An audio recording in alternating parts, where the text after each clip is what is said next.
everybody. So today, Tuesday, the 9th of March, 2021, is a hugely significant day. It marks the signing of an agreement which will enable the first return of recovered stolen money from the UK to Nigeria since we signed our MOU in 2016. So both from a professional and a personal perspective, I'm so pleased to see this money returning to where it belongs. The UK has been working really closely with the federal government of Nigeria to return this money, and I'm so pleased that this money will help to fund 3 infrastructure projects which will directly benefit the citizens of Nigeria. So the first is the Lagos to Ibadan Expressway, the second is the Abuja to Kano Road, and the third is the Niger Bridge. So we welcome very strongly the measures that the federal government of Nigeria has put in place, also to monitor these funds with support from an organisation called the Clean Foundation. It's very important that civil society can report back to the citizens of Nigeria and to show that these illicit funds that are now returned are being used effectively.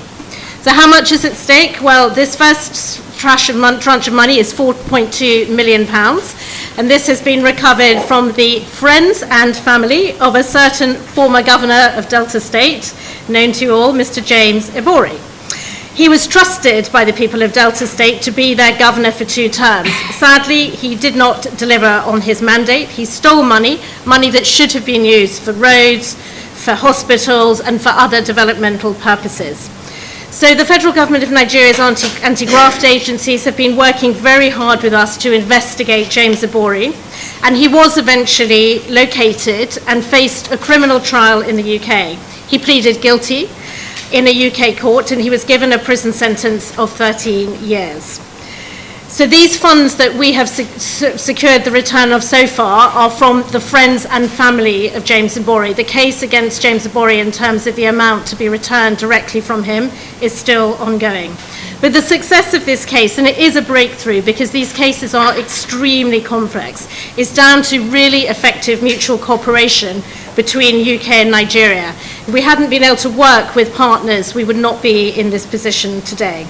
So I'm very proud of this case, and this is the small sort of scratching of the surface because, of course, corruption and illicit finance is not just a problem in Nigeria, it's a problem globally. So let me just say a word to put this into the global context.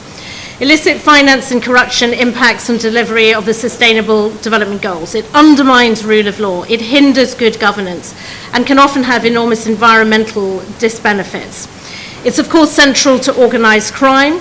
It's fundamental to keeping people in power who should not be in power, people who are not acting in the interests of the people, and it tilts countries into conflict and instability. And indeed, it puts at risk the whole stability of the international rules-based system. And in a global economy like the one we live in now, money flows very easily across borders. And the only way we can tackle these problems of illicit finance is if we work together based on the good practice that we've established here in Nigeria. So I hope that reassures you that for the UK, this is a central, very important priority. Indeed, it's something we'll be talking about during our G7 presidency that is now underway. We want to make clear that money attained through criminality, through theft, is not welcome in the UK. And we will use the full weight of our law enforcement to crack down on those who think they have found a safe haven. Don't send it to the UK. But of course, we want to ensure there are no safe havens, hence why it is important to cooperate globally on this issue. So we are fully committed to returning and recovering corruptly obtained assets.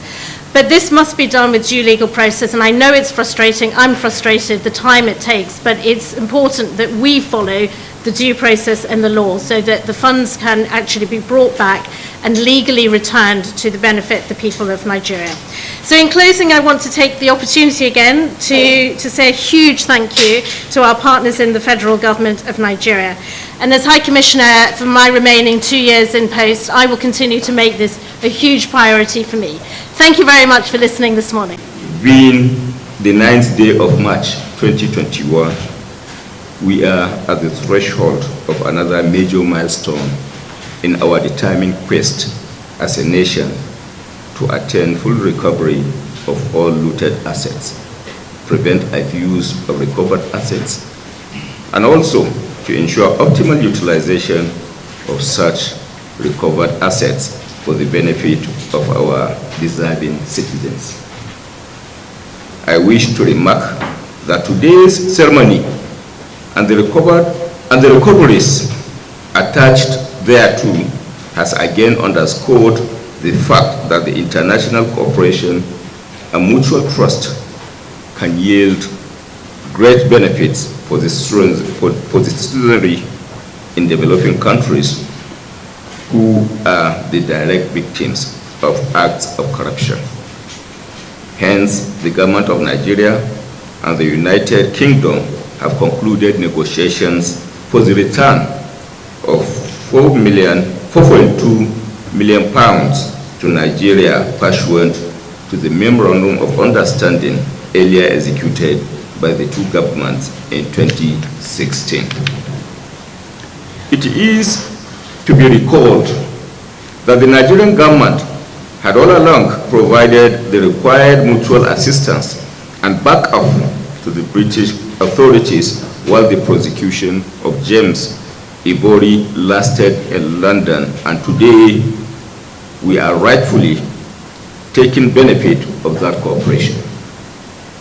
I cannot but observe that what we are witnessing today is a glaring manifestation of the age-long national ties between the Federal Republic of Nigeria and the United Kingdom.